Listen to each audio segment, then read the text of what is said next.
Évangile selon Marc, chapitre 1. Commencement de l'évangile de Jésus-Christ, Fils de Dieu. Conformément à ce qui avait été écrit dans les prophètes, voici j'envoie mon messager devant ta face, qui préparera le chemin devant toi. Voix de celui qui crie dans le désert. Préparez le chemin du Seigneur, aplanissez ses sentiers. Jean baptisait dans le désert et prêchait le baptême de repentance pour la rémission des péchés. Et toute la Judée et les habitants de Jérusalem allaient à lui, et ils étaient tous baptisés par lui dans le fleuve du Jourdain en confessant leurs péchés.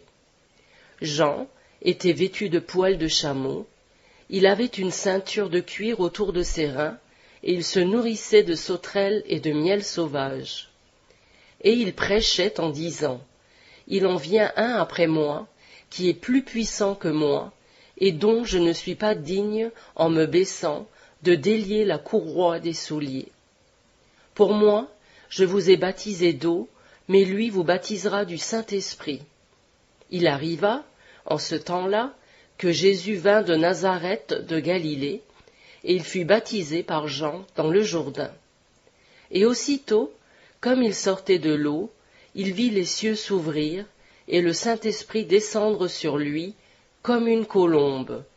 Et une voix vint des cieux qui dit, « Tu es mon Fils bien-aimé, en qui j'ai pris plaisir. » Et aussitôt, l'Esprit poussa Jésus au désert. Et il fut là au désert 40 jours, étant tenté par Satan, et il était avec les bêtes sauvages, et les anges le servaient. Or, après que Jean eut été mis en prison, Jésus s'en alla en Galilée, prêchant l'évangile du royaume de Dieu et disant, « Le temps est accompli, et le royaume de Dieu approche. Repentez-vous et croyez à l'évangile. » Or, comme il marchait le long de la mer de Galilée, il vit Simon et André son frère, qui jetaient leurs filets dans la mer, car ils étaient pêcheurs. Alors Jésus leur dit, « Suivez-moi, et je vous ferai pêcheurs d'hommes. » Et aussitôt, laissant leurs filets, ils le suivirent. Et de là, passant un peu plus avant, il vit dans une barque Jacques, fils de Zébédée, et Jean son frère, qui raccommodaient leurs filets.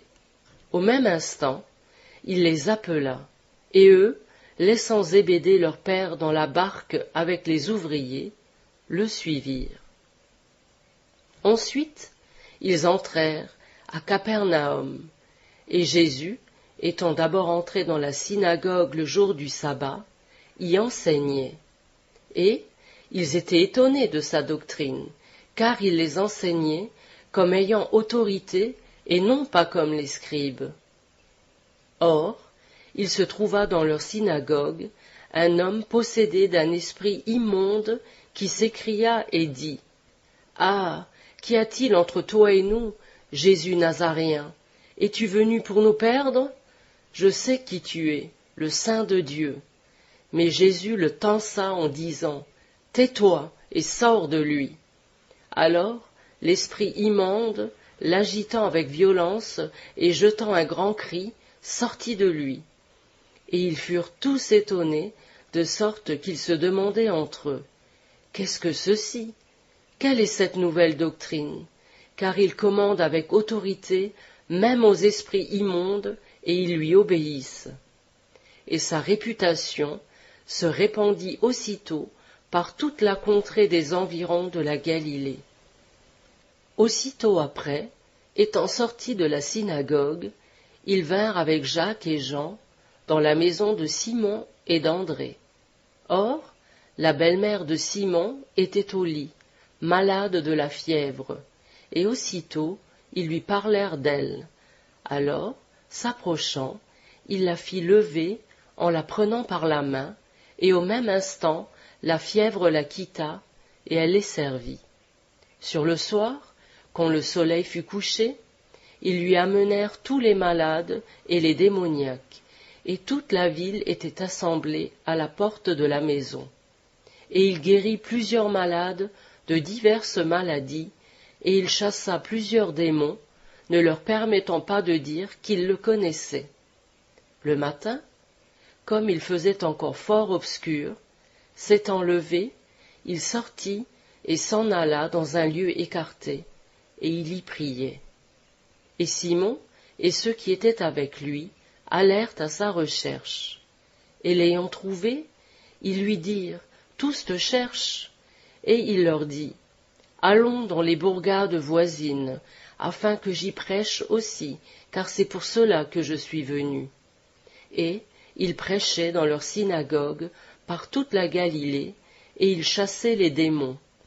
Et un lépreux vint à lui, se jeta à genoux, le pria et lui dit, « Si tu veux, tu peux me nettoyer. » Et Jésus, ému de compassion, étendit la main, le toucha et lui dit, « Je le veux, sois nettoyé. » Et dès qu'il eut dit cela, la lèpre quitta aussitôt cet homme, et il fut nettoyé.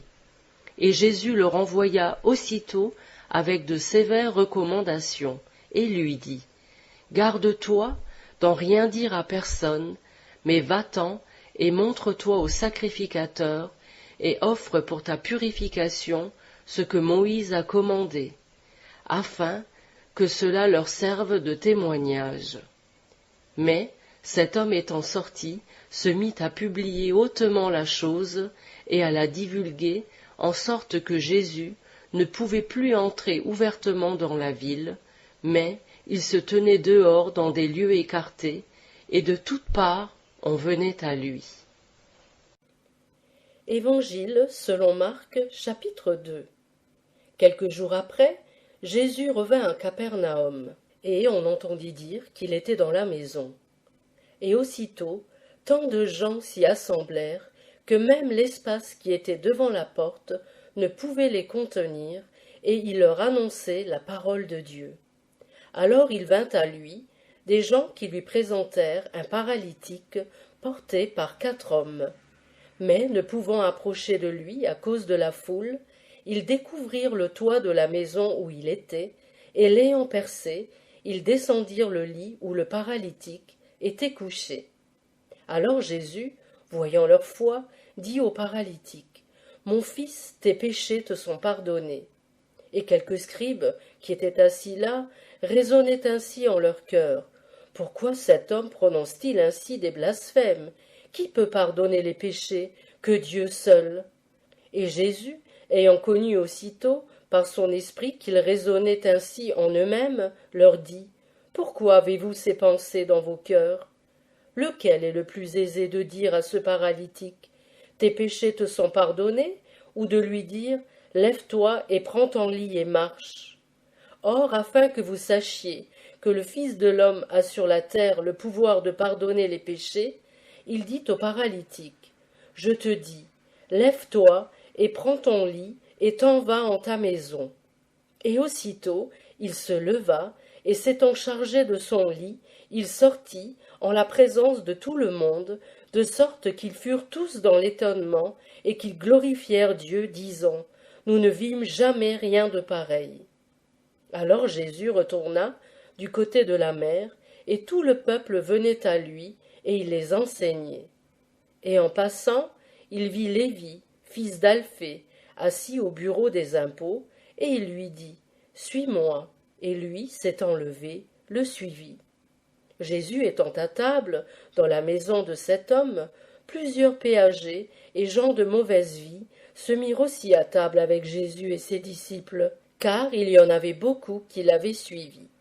Et les scribes et les pharisiens, voyant qu'il mangeait avec les péagers et les gens de mauvaise vie, disaient à ses disciples, « Pourquoi mange-t-il et boit-il avec les péagers et les gens de mauvaise vie ?» Et Jésus, ayant entendu cela, leur dit, « Ce ne sont pas ceux qui sont en santé qui ont besoin de médecins, mais ceux qui se portent mal. Je suis venu appeler à la repentance non les justes, mais les pécheurs. » Or les disciples de Jean et des pharisiens jeûnaient souvent, et ils vinrent à Jésus et lui dirent, « D'où vient que les disciples de Jean et des pharisiens jeûnent, et que tes disciples ne jeûnent point ?» Et Jésus leur dit, « Les amis de l'époux peuvent-ils jeûner pendant que l'époux est avec eux? Tout le temps qu'ils ont l'époux avec eux, ils ne peuvent jeûner. Mais des jours viendront que l'époux leur sera ôté, et alors ils jeûneront dans ces jours-là. Personne ne coud une pièce de drap neuf à un vieux vêtement. Autrement, le morceau neuf emporterait le vieux, et la déchirure serait plus grande. De même, personne ne met le vin nouveau dans de vieux vaisseaux. Autrement, le vin nouveau rompt les vaisseaux, et le vin se répand, et les vaisseaux se perdent. Mais le vin nouveau doit être mis dans des vaisseaux neufs. Et il arriva, comme Jésus passait par les blés un jour de sabbat, que ses disciples en marchant se mirent à arracher des épis. Et les pharisiens lui dirent, « Regarde, pourquoi font-ils ce qui n'est pas permis dans les jours de sabbat ?» Mais il leur dit, « N'avez-vous jamais lu ce que fit David quand il fut dans la nécessité et qu'il eut faim, lui et ceux qui étaient avec lui ? Comment il entra dans la maison de Dieu au temps d'Abiatar, souverain sacrificateur, et mangea les pains de proposition qu'il n'était permis de manger qu'aux sacrificateurs, et en donna aussi à ceux qui étaient avec lui. Puis il leur dit, le sabbat a été fait pour l'homme, non pas l'homme pour le sabbat. Ainsi, le Fils de l'homme est maître même du sabbat. Évangile selon Marc, chapitre 3.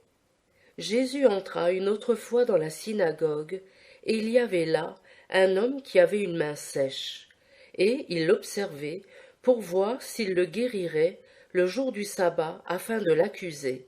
Alors il dit à l'homme qui avait la main sèche, « Tiens-toi là, au milieu. » Puis il leur dit, « Est-il permis de faire du bien dans les jours de sabbat ou de faire du mal, de sauver une personne ou de la laisser périr ?»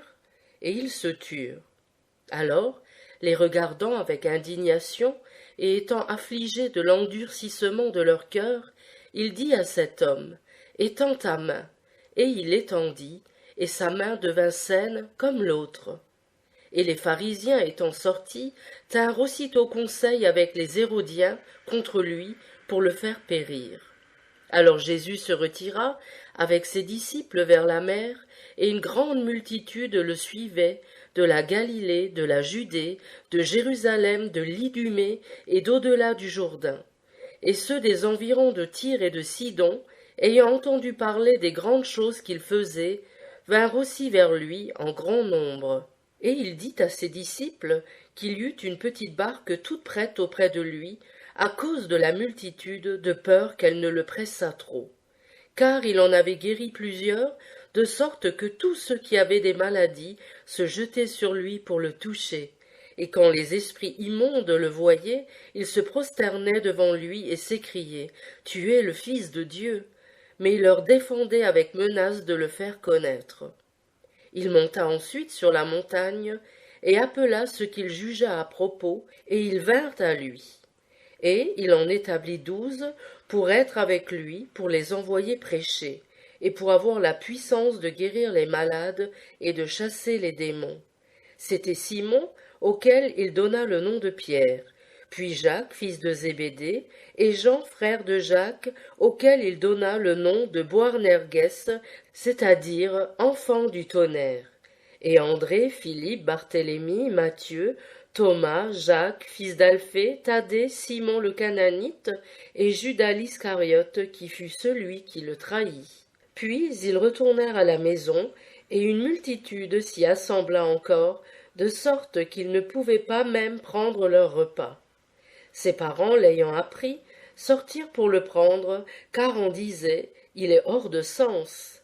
Et les scribes qui étaient descendus de Jérusalem disaient, il est possédé de Belzébul, et il chasse les démons par le prince des démons.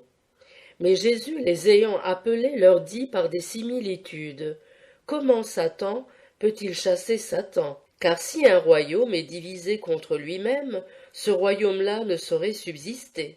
Et si une maison est divisée contre elle-même, cette maison-là ne saurait subsister.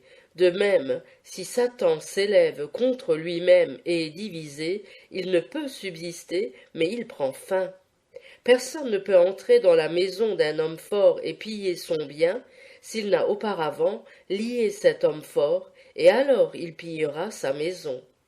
Je vous dis en vérité, que toutes sortes de péchés seront pardonnés aux enfants des hommes, ainsi que les blasphèmes par lesquels ils auront blasphémé. Mais quiconque aura blasphémé contre le Saint-Esprit n'en obtiendra jamais le pardon, mais il sera sujet à une condamnation éternelle. Jésus parla ainsi parce qu'il disait « Il est possédé d'un esprit immonde ». Ses frères et sa mère arrivèrent donc, et se tenant dehors, ils l'envoyèrent appeler, et la multitude était assise autour de lui. Et on lui dit, voilà, ta mère et tes frères sont là dehors qui te demandent. Mais il répondit, qui est ma mère, ou qui sont mes frères? Et jetant les yeux sur ceux qui étaient autour de lui, il dit, voici ma mère et mes frères. Car quiconque fera la volonté de Dieu, celui-là est mon frère, et ma sœur, et ma mère. Évangile selon Marc, chapitre 4. Jésus se mit encore à enseigner près de la mer, et une grande multitude, s'étant assemblée auprès de lui, il monta dans une barque où il s'assit, et tout le peuple était à terre sur le rivage. Il leur enseignait beaucoup de choses par des similitudes, et il leur disait dans ses instructions, « Écoutez, un semeur sortit pour semer. » Et il arriva qu'en semant, une partie de la semence tomba le long du chemin, et les oiseaux vinrent et la mangèrent toute. Une autre partie tomba sur un endroit pierreux, où elle avait peu de terre, et aussitôt elle leva, parce qu'elle n'entrait pas profondément dans la terre. Mais quand le soleil fut levé, elle fut brûlée, et parce qu'elle n'avait pas de racines, elle sécha. Une autre partie tomba parmi les épines, et les épines crurent et l'étouffèrent, et elle ne rapporta point de fruits. Et une autre partie tomba dans une bonne terre, et rendit du fruit, qui monta et crut, en sorte qu'un grain en rapporta 30, un autre 60, et un autre 100. Et il leur dit, que celui qui a des oreilles pour entendre, entende.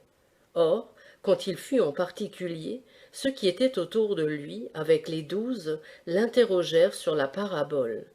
Et il leur dit, il vous est donné de connaître le mystère du royaume de Dieu, mais pour ceux du dehors, tout est annoncé en parabole, de sorte qu'en voyant, ils voient et n'aperçoivent point, et qu'en entendant, ils entendent et ne comprennent point, de peur qu'ils ne se convertissent et que leurs péchés ne leur soient pardonnés.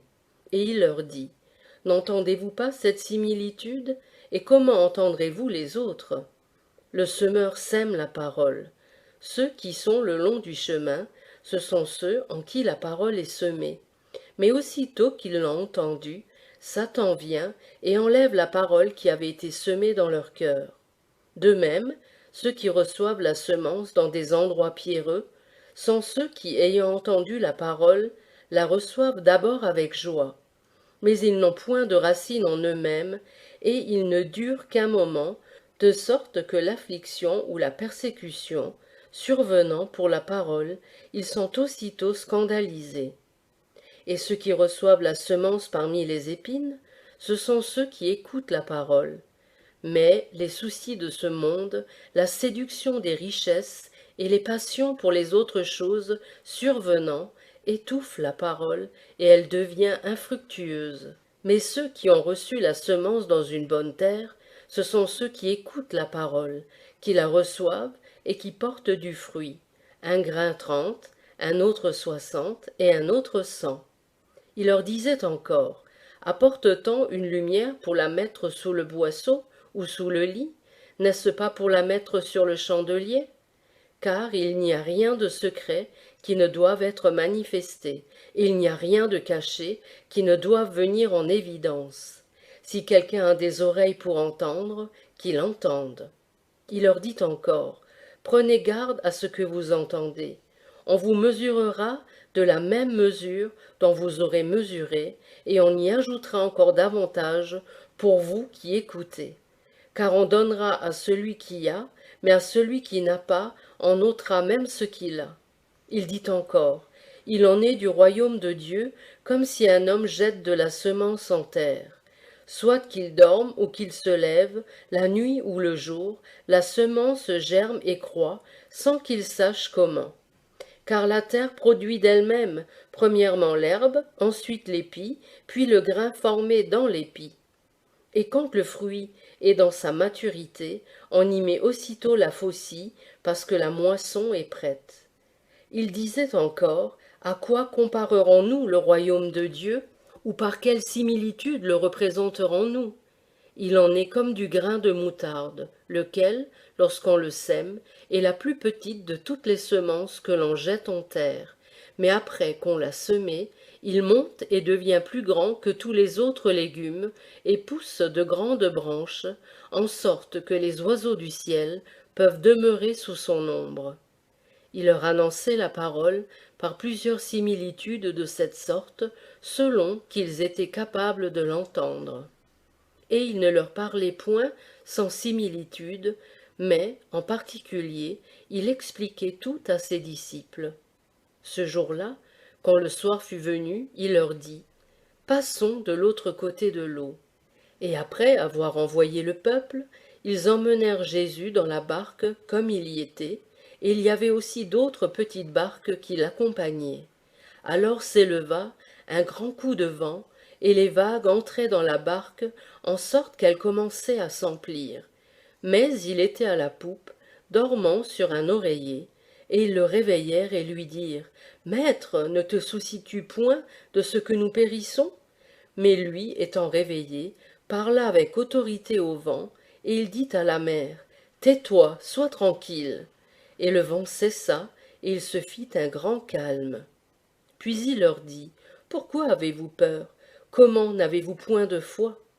Et ils furent saisis d'une fort grande crainte, et ils se disaient l'un à l'autre, « Mais qui est celui-ci, que le vent même et la mer lui obéissent ?»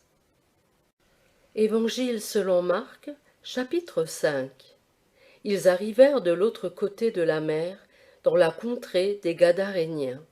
Et aussitôt que Jésus fut descendu de la barque, un homme possédé d'un esprit immonde sortit des sépulcres et vint au-devant de lui.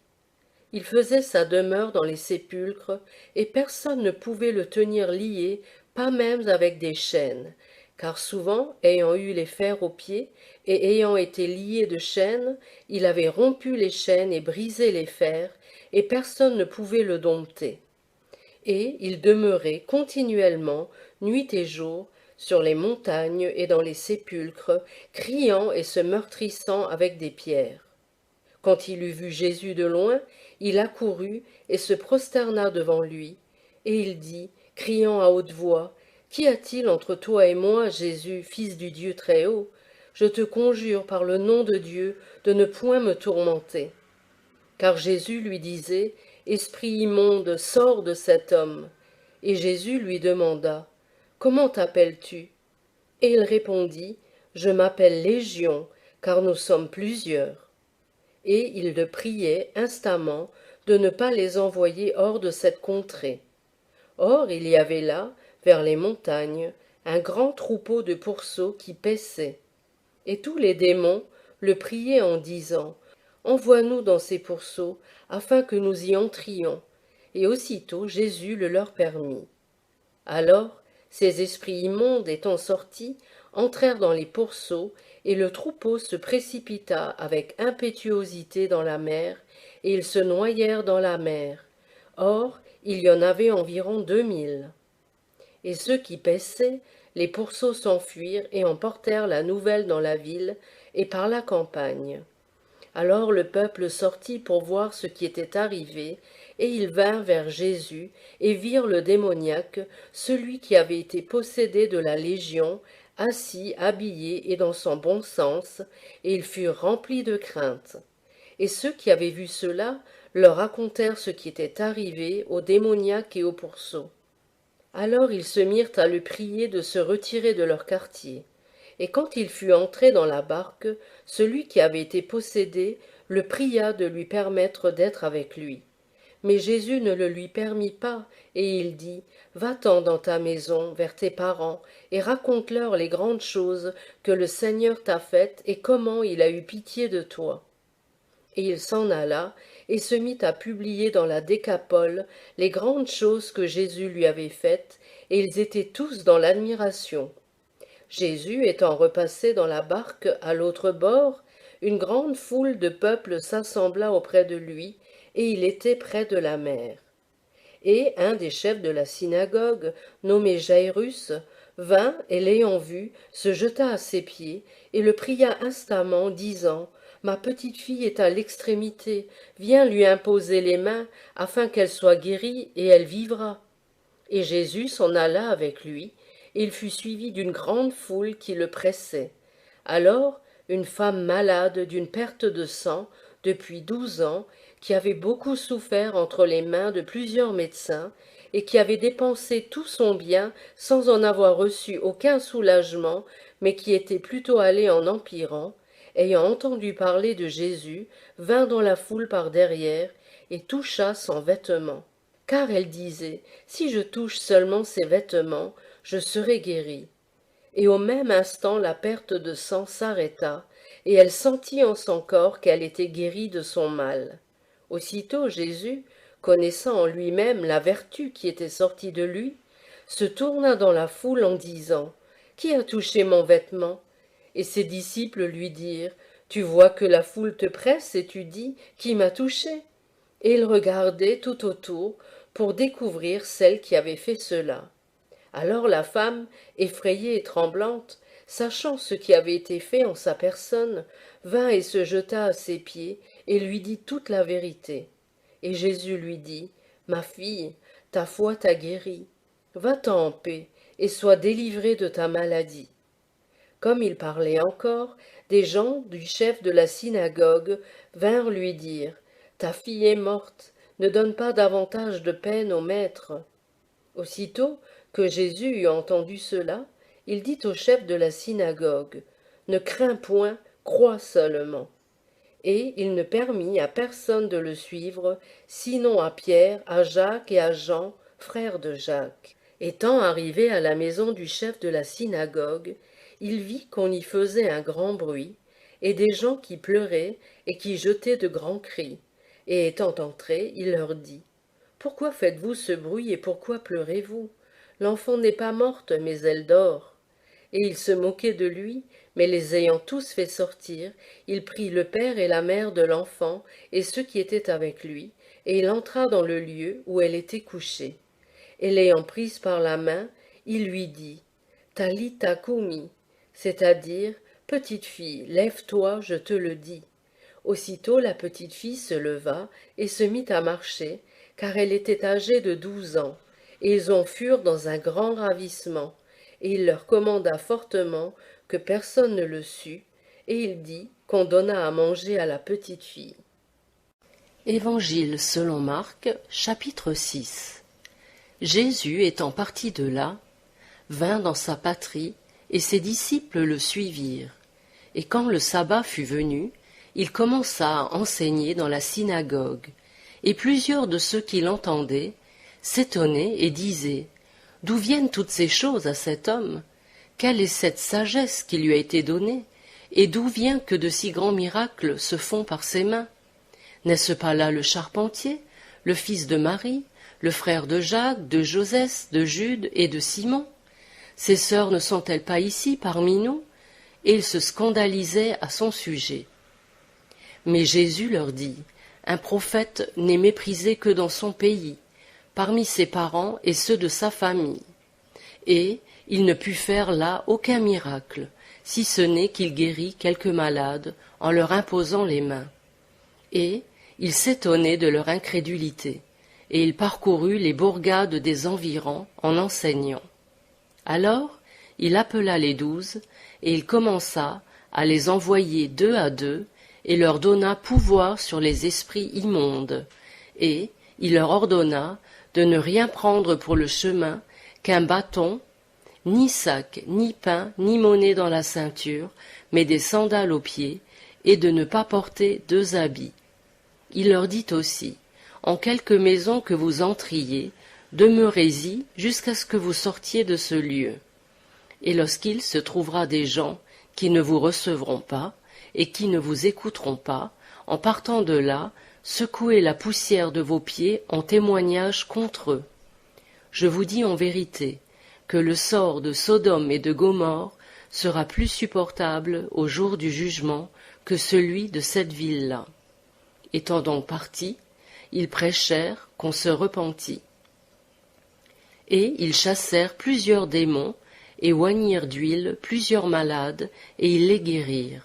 Or, le roi Hérode entendit parler de Jésus, car son nom était déjà célèbre, et il dit, « Ce Jean qui baptisait est ressuscité d'entre les morts, c'est pour cela qu'il s'opère des miracles par lui ?» D'autres disaient, « C'est Élie », et d'autres, « C'est un prophète, ou comme l'un des prophètes. » Hérode donc, en ayant entendu parler, dit, « C'est ce Jean que j'ai fait décapiter, il est ressuscité d'entre les morts ?» Car Hérode avait envoyé prendre Jean et l'avait fait lier dans la prison à cause d'Hérodias, femme de Philippe son frère, parce qu'il l'avait épousée. Car Jean disait à Hérode, « Il ne t'est pas permis d'avoir la femme de ton frère. » C'est pourquoi Hérodias lui en voulait, et elle désirait de le faire mourir, mais elle ne le pouvait, parce qu'Hérode craignait Jean, sachant que c'était un homme juste et saint, il le considérait, il faisait même beaucoup de choses selon ses avis, et l'écoutait avec plaisir. Mais un jour propice arriva. Hérode, à l'occasion du jour de sa naissance, donna un festin aux grands de sa cour, aux officiers de ses troupes et aux principaux de la Galilée. La fille d'Hérodias étant entrée, et ayant dansé, et ayant plu à Hérode et à ses convives, le roi dit à la jeune fille, « Demande-moi ce que tu voudras, et je te le donnerai. » Et il ajouta avec serment, « Tout ce que tu me demanderas, je te le donnerai, jusqu'à la moitié de mon royaume. » Et, étant sortie, elle dit à sa mère, « Que demanderai-je » Et sa mère lui dit, « La tête de Jean-Baptiste. » Et étant revenue en toute hâte vers le roi, elle fit sa demande et dit, « Je veux que tu me donnes à l'instant, dans un bassin, la tête de Jean-Baptiste. » Et le roi en fut fort triste. Cependant, à cause de son serment et des convives, il ne voulut pas la refuser. Et il envoya aussitôt un de ses gardes, et lui commanda d'apporter la tête de Jean.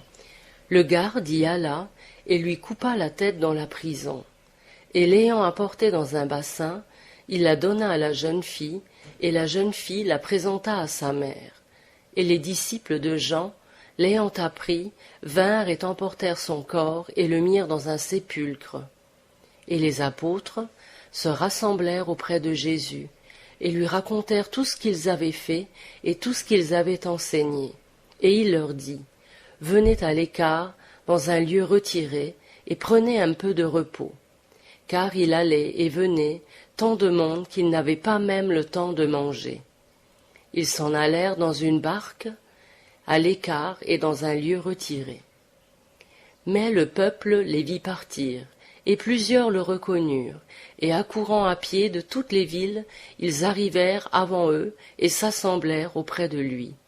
Alors Jésus, étant sorti, vit une grande multitude, et il fut touché de compassion envers eux, parce qu'ils étaient comme des brebis qui n'ont point de berger, et il se mit à leur enseigner plusieurs choses. Et comme il était déjà tard, ses disciples s'approchèrent de lui et lui dirent, « Ce lieu est désert, et il est déjà tard.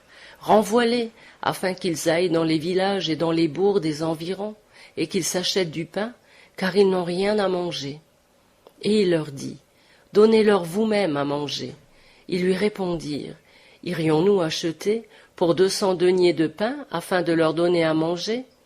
Et il leur dit, « Combien avez-vous de pain? Allez et regardez. » Et l'ayant vu, ils dirent, « 5 et 2 poissons. » Alors il leur commanda de les faire tous asseoir par troupes sur l'herbe verte. Et ils s'assirent en rang, par centaines et par cinquantaines. Et Jésus prit les pains et les 2 poissons, et levant les yeux au ciel, il rendit grâce et rompit les pains, et il les donna à ses disciples, afin qu'ils les leur présentassent. Il partagea aussi les 2 poissons entre tous. Et tous en mangèrent et furent rassasiés. Et on emporta 12 paniers pleins de morceaux de pain et de poissons. Or, ceux qui avaient mangé de ces pains étaient environ 5000 hommes.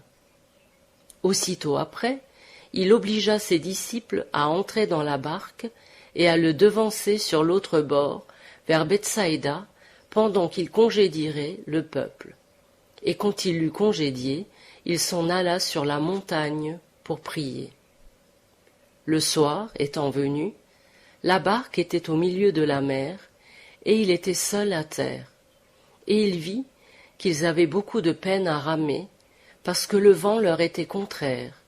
Et environ la 4e veille de la nuit, il vint à eux marchant sur la mer, et il voulait les devancer. Mais quand ils le virent marchant sur la mer, ils crurent que c'était un fantôme, et ils crièrent, car ils le virent tous, et ils furent troublés.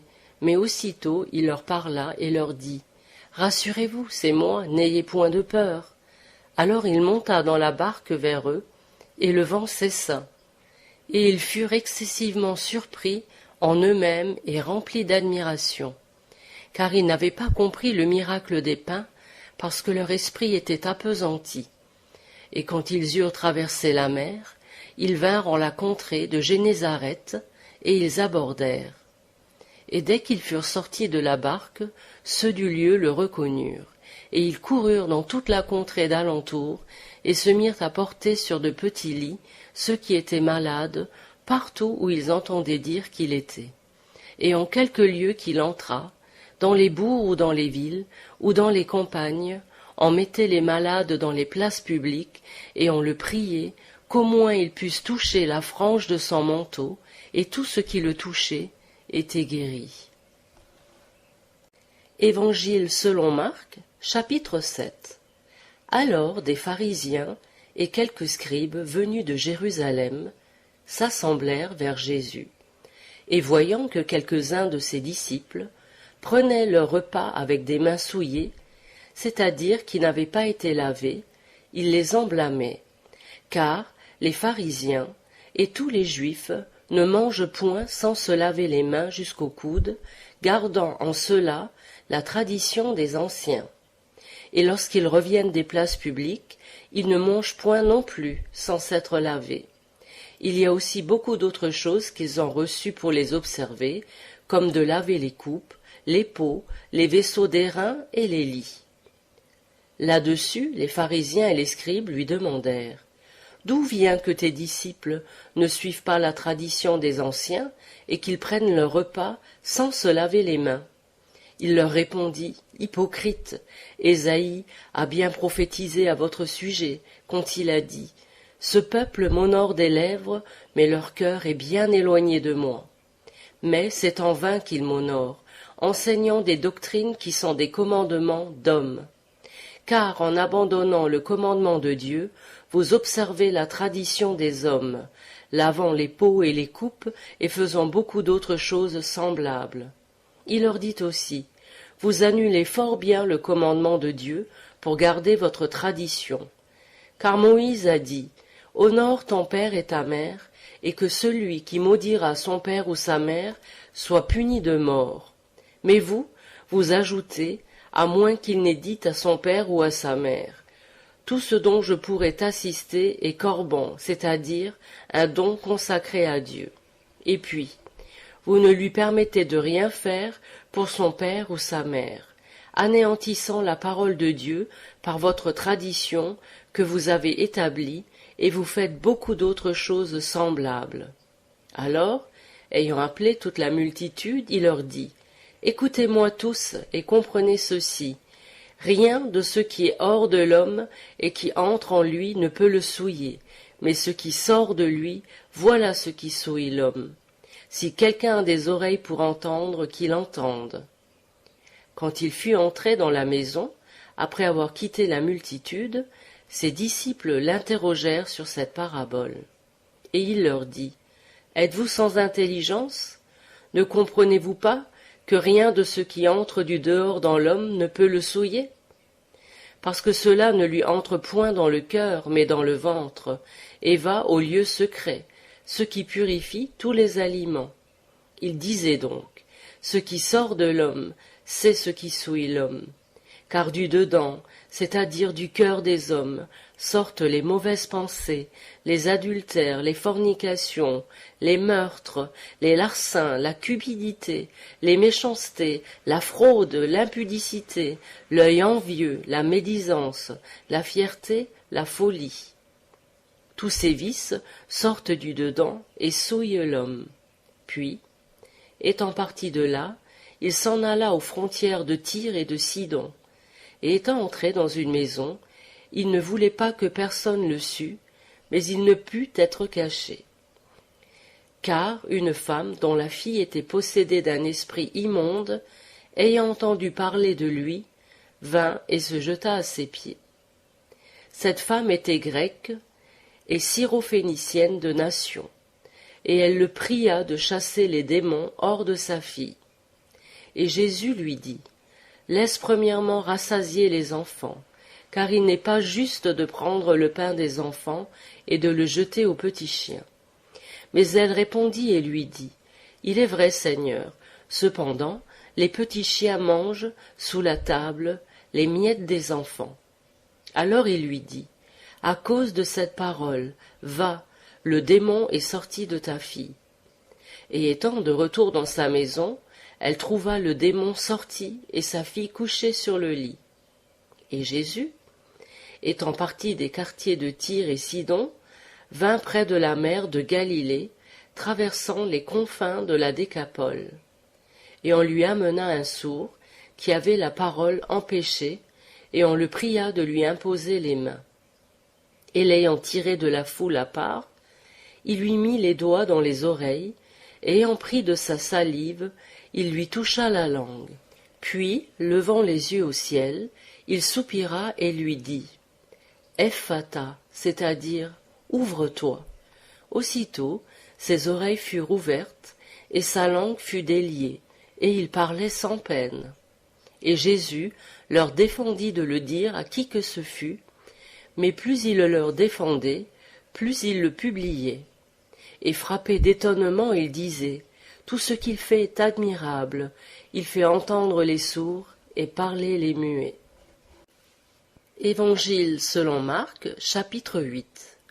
En ces jours-là, il y avait avec Jésus une grande multitude de gens, et comme il n'avait rien à manger, il appela ses disciples et leur dit, « J'ai compassion de ce peuple, car il y a déjà 3 jours qu'ils ne me quittent point, et ils n'ont rien à manger. Et si je les renvoie à jeun dans leur maison, les forces leur manqueront en chemin, car quelques-uns sont venus de loin. » Et ses disciples lui répondirent, « D'où pourrait-on avoir des pains pour les rassasier dans ce désert ?» Et il leur demanda, « Combien avez-vous de pains ?» Et ils dirent, « 7. » Alors il commanda aux foules de s'asseoir à terre, et ayant pris les 7 pains et rendu grâce, il les rompit et les donna à ses disciples pour les distribuer, et ils les distribuèrent au peuple. Ils avaient aussi quelques petits poissons, et Jésus, ayant rendu grâce, ordonna qu'on les leur présentât aussi. Ils en mangèrent et furent rassasiés, et on remporta 7 corbeilles pleines des morceaux qui étaient restés. Or, ceux qui mangèrent étaient environ 4000, après quoi il les renvoya. Puis entrant aussitôt dans la barque avec ses disciples, il alla au quartier de Dalmanuta. Et il vint là des pharisiens qui se mirent à disputer avec lui demandant, en le tenant, un miracle du ciel. Et Jésus, gémissant en son esprit, dit, « Pourquoi cette race demande-t-elle un miracle? Je vous dis en vérité qu'il ne lui en sera donné aucun. » Et les ayant laissés, il rentra dans la barque et passa à l'autre bord. Or, ils avaient oublié de prendre des pains et n'en avaient qu'un avec eux dans la barque. Et il leur fit cette défense. « Gardez-vous avec soin du levain des pharisiens et du levain d'Hérode. » Et ils raisonnaient entre eux, disant, « C'est parce que nous n'avons point de pain. » Et Jésus, l'ayant connu, leur dit, « Pourquoi raisonnez-vous sur ce que vous n'avez point de pain? N'entendez-vous et ne comprenez-vous point encore? Avez-vous toujours le cœur aveuglé? Ayant les yeux, ne voyez-vous point? Ayant des oreilles, n'entendez-vous point? Et n'avez-vous point de mémoire? Lorsque je rompis les 5 pains pour les 5000 hommes, combien remportâtes-vous de paniers pleins de morceaux? Ils lui dirent 12. Et lorsque je rompis les 7 pains pour les 4000 hommes, combien remportâtes-vous de corbeilles pleines de morceaux? Ils lui dirent 7. Et il leur dit, comment donc ne comprenez-vous point? Et Jésus, étant venu à Bethsaïda, on lui présenta un aveugle qu'on le pria de toucher. Alors il prit l'aveugle par la main, et l'ayant mené hors du bourg, il lui mit de la salive sur les yeux, et lui ayant imposé les mains, il lui demandait s'il voyait quelque chose. Et lui, ayant regardé, dit, je vois marcher des hommes qui me paraissent comme des arbres. Jésus lui mit encore les mains sur les yeux, et lui dit de regarder, et il fut guéri, et il les voyait tous distinctement. Et il le renvoya dans sa maison, et lui dit, ne rentre pas dans le bourg, et ne le dis à personne du bourg. Et Jésus s'en alla avec ses disciples dans les bourgs de Césarée de Philippe. Et en chemin, ils interrogeaient ses disciples en disant, qui dit-on que je suis? Ils répondirent, les uns disent que tu es Jean-Baptiste, et les autres Élie, et les autres l'un des prophètes. Et il leur dit, et vous, qui dites-vous que je suis? Pierre, répondant, lui dit, tu es le Christ. Et il leur défendit très sévèrement de dire cela de lui à personne. Alors il commença à leur apprendre qu'il fallait que le Fils de l'homme souffrit beaucoup, et qu'il fût rejeté par les anciens, par les principaux sacrificateurs et par les scribes, et qu'il fut mis à mort, et qu'il ressuscita 3 jours après. Et il tenait ses discours tout ouvertement. Alors Pierre, le prenant avec lui, se mit à le censurer. Mais Jésus se tournant et regardant ses disciples, censura Pierre et lui dit, « Arrière de moi, Satan, car tes pensées ne sont pas aux choses de Dieu, mais à celles des hommes. » Et appelant le peuple avec ses disciples, il leur dit, « Quiconque veut venir après moi, qu'il renonce à soi-même, qu'il se charge de sa croix et qu'il me suive. Car quiconque voudra sauver sa vie la perdra, mais quiconque perdra sa vie à cause de moi et de l'Évangile la sauvera. Car que servirait-il à un homme de gagner tout le monde s'il perdait son âme? Ou que donnerait l'homme en échange de son âme?